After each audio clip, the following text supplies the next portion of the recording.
Прыхаваныя каштоўнасці, беларускія іконы са сховішчаў.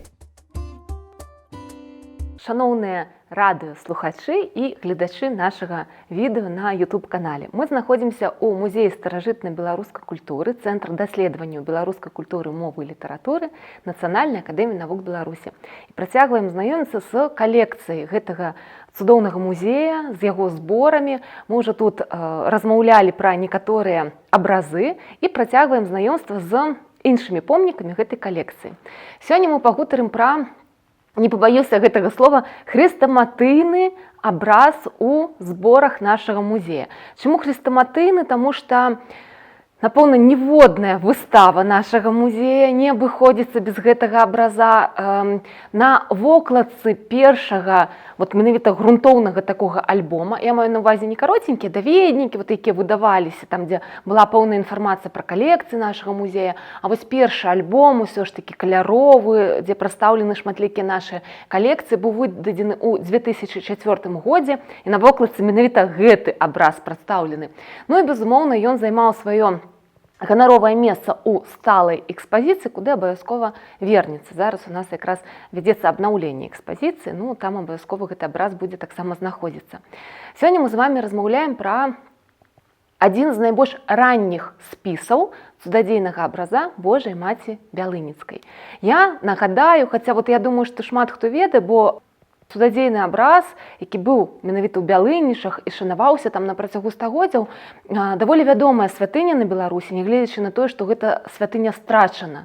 Але яна вядома і праваслаўным, і каталікам. Таму я думаю, што у любым выпадку пра гэты абраз, канешне, усе чулі. Адзінае, што я нагадаю трошку пра гісторыю непасрэдна бялыніцкага абраза, пасля мы пазнаёмся бліжэй з тым помнікам, які знаходіцца ў нашым музеі. Гэта спіс бялыніцкага абраза. Паводле падання, увогуле існуюць, канешне, розныя версіі адносна бялыніцкага абраза. Кардынальна адрозніваюцца дзве версіі, два паданні, якія маюць рознае паходжанне, скажем так. Адно паданне праваслаўнае, другое каталіцкае. Яны маюць розныя дзве, зусім гэта розныя версіі, яны карэнным чынам адрозніваюцца. І там ужо далей праваслаўных ёсць версій некалькі, но яны ўжо там у дэталях, і тое ж самае датычыцца каталіцкіх. Дык вось, што датычыцца праваслаўнай версіі, паданне гаворыць, што не было яшчэ у той час, пра які зараз буду распавядаць, у Бялынічах паселішча. Гэта гаворка будзе ісці пра 13 стагоддзе. І вось на горад Кіеў напаў Батый. І вось манахі Кіева-Пячэрскай лаўры селі на чоўны, узялі з сабой свае пэўныя рэчы і святыні, і ўзялі з сабой абраз. І паплылі па рацэ. Далей яны плылі па Дняпры, далей ўжо плылі па прытоку Дняпра па Друці і выйшлі на бераг у маляўнічым месцы.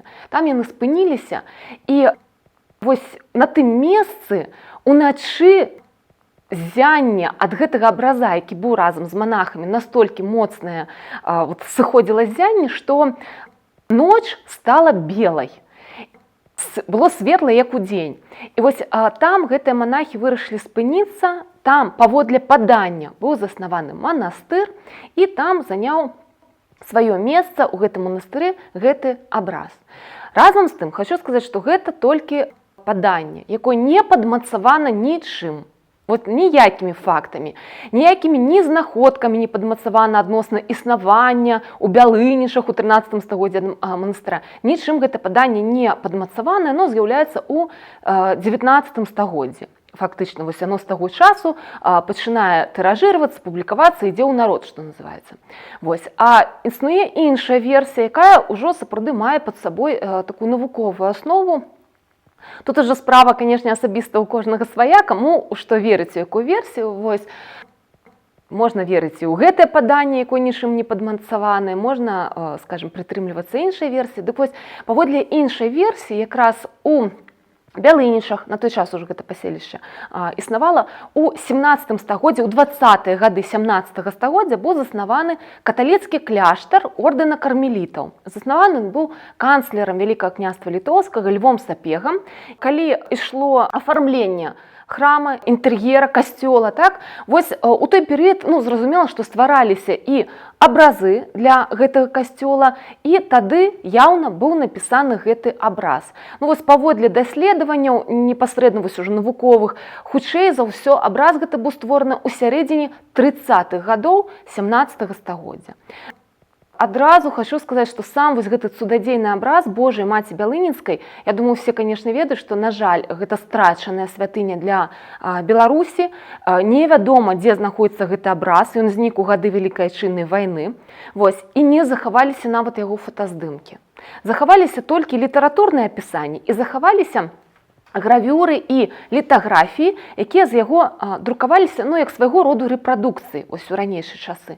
Дык вось, паводле гэтых выяў і паводле літаратурных звестак можна зразумець і ўявіць, што гэты абраз быў аздоблены і выкананы ў традыцыйнай для беларускага іканапісу таго перыяду тэхніцы.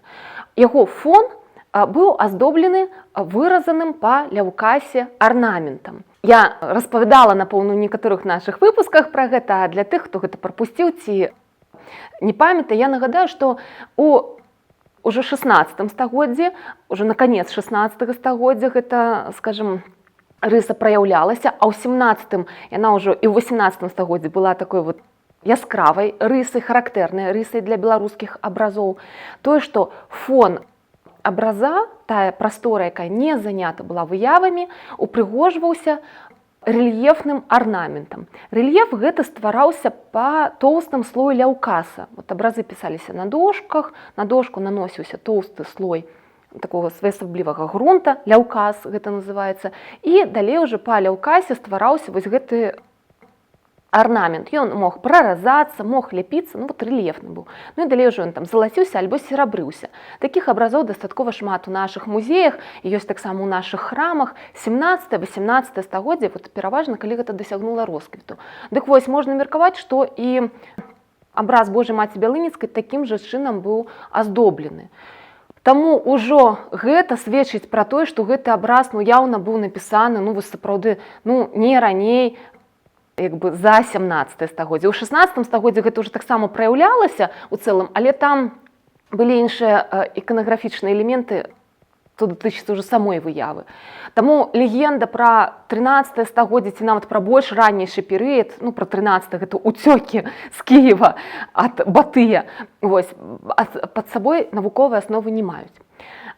Што датычыцца вось гэтага цудадзейнага абраза ў Бялынічах, дык не вельмі доўга ён там знаходзіўся першапачаткова ў гэтым касцёле, бо ў сярэдзіне 17 стагоддзя пачынаецца вайна, вельмі страшная гэта была вайна ў нашай гісторыі, гэта вайна Рэчы Паспалітай, у склад якой уваходзілі у той час беларускія землі з Расіяй.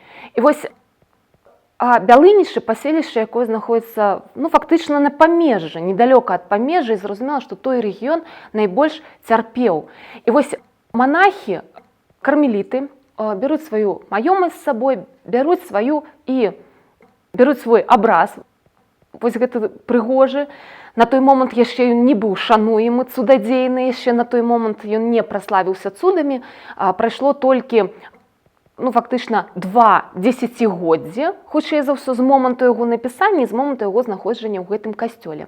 Таму што зараз я распавядаю пра 50-е гады 17 стагоддзя. І вось рушылі гэтыя манахі-кармеліты углыб ўсё ж такі краіны. Тут ёсць таксама розныя паданні, што яны рухаліся менавіта да Кракава, у Кракаў накіроўваліся, але праязджаючы недалёка ад Ляхавічаў, а ў Ляхавічах у той час існаваў замак. Вось, што коні спыніліся і ўсё, і не маглі зрушыць з месца, і вось гэта было ўспрынята як знак, што трэба на гэтым месцы застацца, і вось там застаўся адзін з манахаў з гэтым абразом, от у ляхавіцкай гэтай фартэцы, у ляхавіцкім замку. Ну, астатнія пазней рушылі да Кракава. Ну, вот розныя таксама тут трошечку ёсць версіі, бо падзеі даўнія і не ўсё дакладна вядома. Ну, тым не менш, дакладна вядома, што сапраўды гэты абраз у той перыяд патрапіў менавіта ў Ляхавічы. І менавіта там ён знаходзіўся. І менавіта калі гэты абраз апынуўся ў Ляхавічах, вот там здараецца якраз першы цуд, І гэта непасрэдна выратаванне Ляхавіцкага замка ад аблогі. Аблогі рускіх войскаў. І вось пасля гэтага моманту пачынаецца праслаўленне гэтага абраза. Вядома таксама, што пазней трошку адбыліся цуды вылячэння перад ім. Гэта першыя занатаваны, першыя вядомыя, скажем так, цуды. І вось пэўны перыяд абраз знаходзіўся ў Ляхавічах. Дакладных звестак пра тое, калі ён быў вернуты назад у Бялынічы, дакладных звестак няма. Тым не менш, вось на падставе пэўных крыніц можна меркаваць усё ж такі, праводзіліся даследаванні, і вядомы даследчык беларускі, які ўжо пайшоў з жыцця, тым не менш ён даследаваў гэту тэму, і артыкулы у яго выходзілі. Ён вывучаў. І на падставе пэўных звестак ён, скажем, выводзіць там пэўныя версіі адносна таго, калі ўсё ж такі адбылося вяртанне абраза ў Бялынічы. Александр Адамович Ярашевіч гэтай тэмай займаўся і публікаваў артыкул у часопісе каталіцкім, дарэчы, «Наша вера». Гэты часопіс даступны і ў інтэрнэце, можна знайсці артыкул і пачытаць. Я не буду зараз на дэталях засяроджвацца менавіта абраза Божай Маці Бялыніцкай, тому што сёння мы ўсё ж такі знаёмімся з помнікам, які захаваўся, які знаходзіцца ў музеі старажытнай беларускай культуры. І гэты абраз з'яўляецца адным з найбольш ранніх спісаў з цудадзейнага абраза Божай Маці Бялыніцкай. У гэтым непасрэдна яго каштоўнасць, таму што па-першае, каштоўнасць у тым, што сама святыня страчана, і непасрэдна дзякуючы спісам мы можам атрымаць пра яе пэўнае ўяўленне.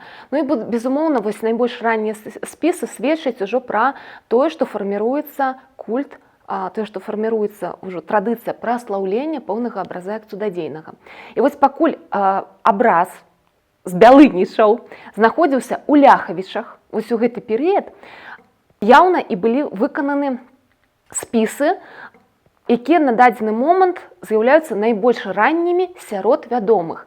Адзін з іх перад намі.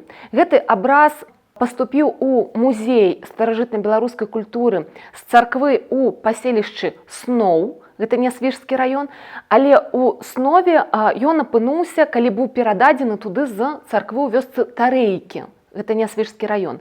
Першапачаткова менавіта ён знаходзіўся ў Тарэйках.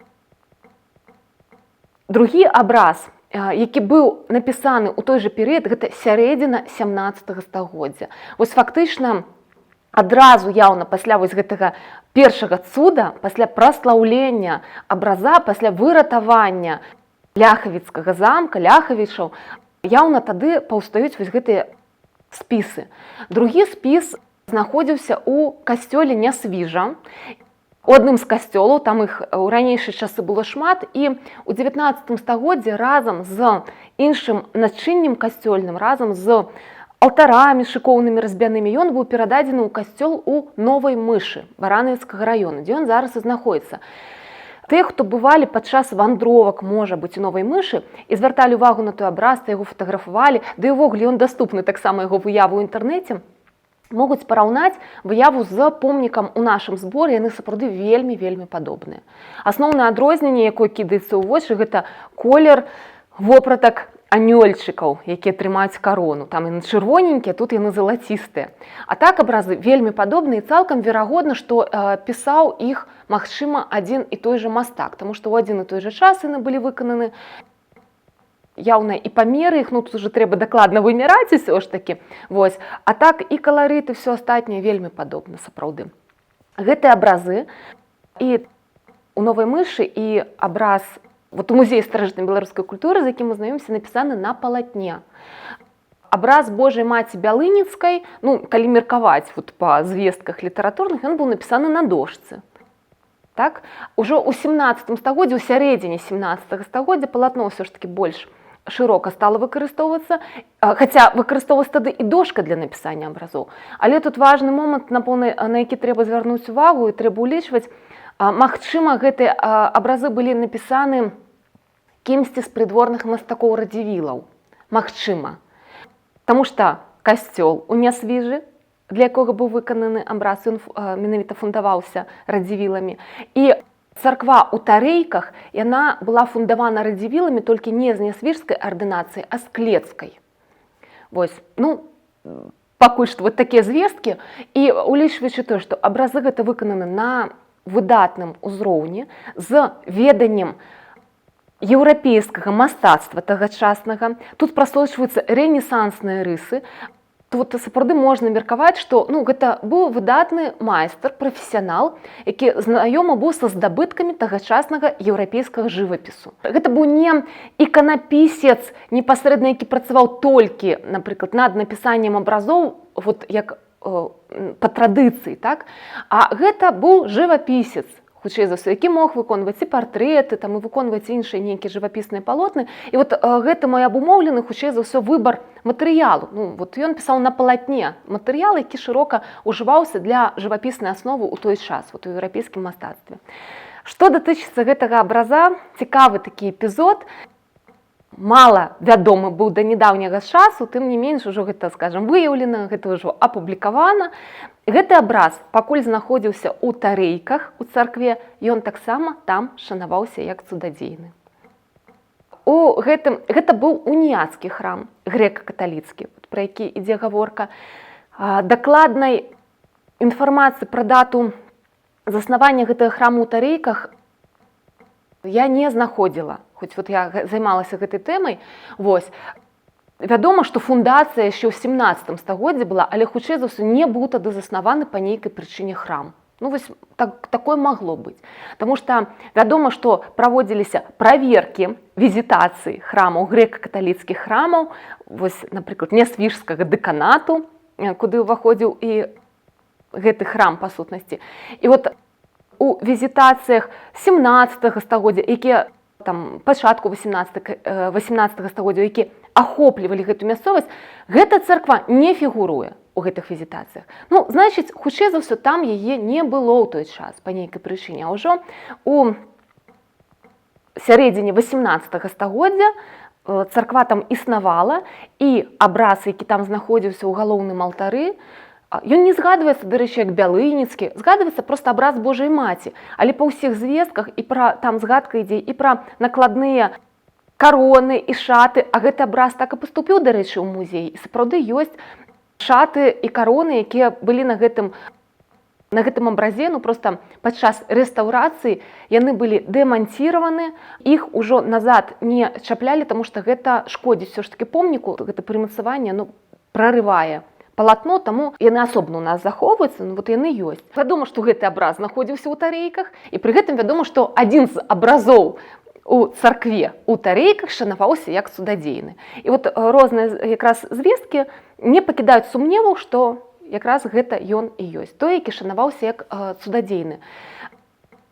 Захаваліся візітатарскія кнігі, ужо калі сапраўды, калі ж там царква існавала, калі ж туды даязджалі візітатары, і вось яны якраз згадваюць гэты цудадзейны абраз, і нават там вялася кніга цудаў, што таксама вядома з вот якраз апісанняў, якія прыводзяць візітатары.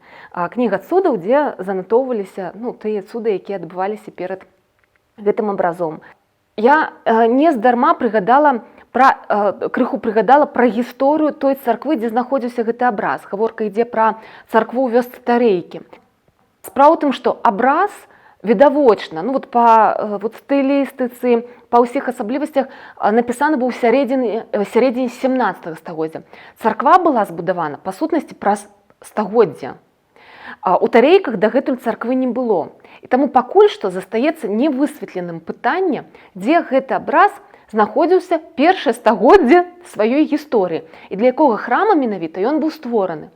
І цалкам магчыма, што сапраўды ён, як і іншы тагачасны спіс, які быў у касцёле Нясвіжа, магчыма, і гэты абраз, напрыклад, адразу знаходзіўся ў Нясвіжы.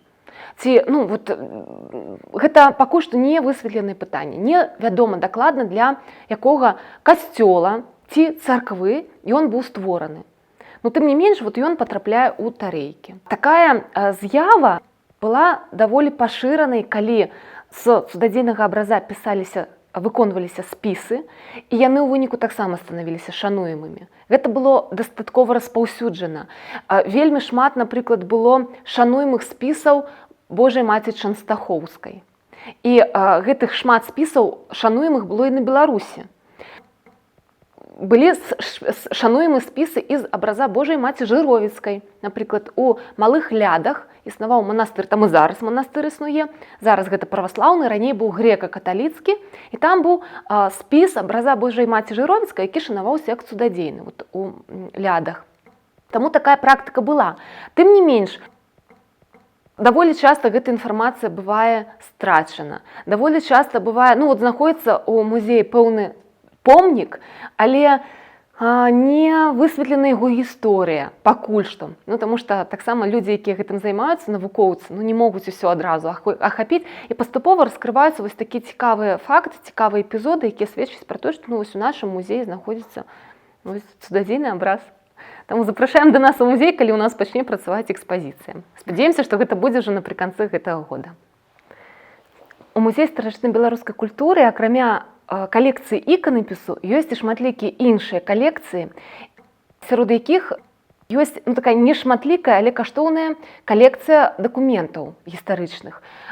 Там захоўваюцца рукапісы, маюць рознае паходжанне, але даволі шмат дакументаў непасрэдна рукапісных паходзіць з цэркваў. Яны паступалі такім жа чынам, як і паступалі абразы, напрыклад, у нашай калекцыі. У савецкі перыяд, калі храмы былі зачынены, гэта фактычна ўсё было аддадзена на згубу, таму што яно там ляжала і там проста гінула. Візітатарская кніга, 1765 год, якраз праверка, візітацыя грэка-каталіцкіх цэркваў, некалькіх дэканатаў, сярод якіх і Нясвіжскі, пра які мы з вамі якраз зараз размаўляем. І сярод іншых цэркваў тут апісваецца і царква у вёсцы Тарэйкі. На той час яна была прыхадской. Пазней яна, дарэчы, стала прыпісной царквой, была прыпісана да прыхода ў Снове. А у той перыяд яшчэ ў 1765 годзе яна была прыхадской. І якраз у гэты час апісваецца царкоўнае начынне, апісваецца інтэр'ер даволі падрабязны, і гаворыцца пра тое, што ў галоўным алтары, які быў выкананы ў такой сталярскай работы, знаходзіўся цудадзейны абраз Божай Маці. На ім срэбныя шаты і 2 срэбныя кароны. Наступная візітатарская кніга, якая вядома з апісаннямі гэтай царквы у вёсцы Тарэйкі, гэта 1784 год, і ўжо той дакумент знаходзіцца ў Нацыянальным гістарычным архіве Беларусі. І якраз ужо ў той візітатарскай кнізе, у тым дакуменце, непасрэдна у той візіце, якраз азначаецца пра то, што ў царкве знаходзіцца кніга цудаў, гэтага цудадзейнага абраза, то, што навялася. Тут такой згадкі ў гэтым непасрэдна дакуменце такой згадкі няма. Тым не менш, зато ёсць апісанне, гэта адзін з даволі ранніх апісанняў гэтага храма ў вёсцы Тарэйкі. Што датычыцца мастацкіх асаблівасцяў гэтага твора, перш за ўсё, напэўна, тое, што на сябе звяртаю увагу, гэта такі выразны кантраст, вельмі цёмны фон і вельмі яркія такія колеравыя плямы, у прыватнасці вопраткі, напрыклад, вопратка у маленькага Ісуса Хрыста. Цёмны фон такі на абразах беларускіх з'яўляецца, часцей ўжо пачынае сустракацца якраз з гэтага прыблізна перыяду, з сярэдзіны 17 стагоддзя. Гэта ўжо пад уплывам тагачаснага еўрапейскага мастацтва. І гэта характэрна непасрэдна для абразоў, напісаных на палатне, якія пісаліся пад уплывам менавіта еўрапейскіх традыцый. Таму што калі весці гаворку пра абразы, якія пісаліся на дошках, там, дзе фон быў аздоблены арнаментам разьбяным, там фон звычайна быў залацісты, альбо серабрысты. Ён быў светлы, яркі даволі такі, і зусім па-іншаму выглядаў у цэлым каларыт абраза, зусім па-іншаму ўспрымаўся. А менавіта пад уплывам еўрапейскага мастацтва ў сярэдзіне 17 стагоддзя з'яўляюцца такі на тэрыторыі Беларусі якраз палотны жывапісныя, дзе даволі цёмны фон, альбо часам бывала таксама, можа быць, не настолькі цёмны, але ўсё роўна прыглушаны ў халаднаватым каларыце. Менавіта гэта гама зялёнага, шэрага, блакітнага, альбо ўжо з гамы карычневатага, карычневага гэта цёплы сам па свой колер, але менавіта цёмная такая гама уласціва была для фону. І тут таксама мы бачым уплыў менавіта еўрапейскага мастацтва. Рэнесансныя рысы прасочваюцца. Нагадаю, што ўжо на той час у Еўропе ўжо вось росквіт барока, канешне, 17 стагоддзя. Але тут праяўляюцца яшчэ поўныя рэнесансныя рысы, што бачна ў ліках якраз такі і Багародзіцы, і Ісуса Хрыста. Асабліва выразна гэта прасочваецца ў прычосцы Ісуса Хрыста, у якога такія тут пакручастыя валосікі выбіваюцца. Адзначу таксама, што абраз ужо ў той час быў напісаны з каронамі. Гэта ўжо ўсё ж такі сведчанне таго, што гэта спіс цудадзейнага, шануемага пэўнага абраза. Сам абраз Божай Маці Бялыніцкай папскімі коронамі ў той час яшчэ каранаваны не быў. Гэта адбылося яшчэ праз стагоддзя. Разам з тым, ужо магчыма, на той момант на яго маглі быць ускладзены кароны, што даволі часта і бывала, ускладаліся кароны, напрыклад, ад вернікаў, альбо шаты таксама ускладаліся ад вернікаў як знак пашаны да гэтага абраза. І даволі шмат, дарэчы, на тэрыторыі Беларусі у храмах, і зараз можна бачыць абразоў старых, дзе над галовамі святых размешчаны кароны. Яны могуць быць альбо срэбныя, альбо латунныя. Ну, срэбныя там часцей все ж таки невысокай якасці сам гэты метал. І гэта не значыць, што гэта абразы, калі все ж таки мы кажам каранаваны абраз, то все ж таки тут маецца на ўвазе менавіта тое, што ён каранаваны папскімі коронамі, коронамі ад папы рымскага. У нас ёсць такія абразы. Але шмат менавіта абразоў можна бачыць у храмах, якія маюць кароны, ну і гэта ўжо хутчэй знак пашаны, як і ў складанні вотаў, напрыклад, ахвяраванняў. Толькі воты часцей ўжо прыносілі, напрыклад, людзі менш забяспечаныя, а там фундатары храма, так? Альбо все ж такі нейкі магнаты, прадстаўнікі шляхты, які ў знак удзячнасці за поўны абраз, сапраўды за поўнае цуда, якое, прабачце, адбылося перад гэтым абразом, яны маглі заказваць у майстроў, ювеліраў гэтыя кароны, і гэта ускладалася. Магчыма, тое ж самае адбылося і з бялыніцкім абразом. Вось яшчэ ў 17 стагоддзі, і магчыма, тады былі змешчаны над ім кароны, над галовамі Багародзіцы і Ісуса Хрыста, а пазней гэта ўжо на спісах было адлюстравана вось у такім жывапісным выкананні. Прыхаваныя каштоўнасці, беларускія іконы са сховішчаў.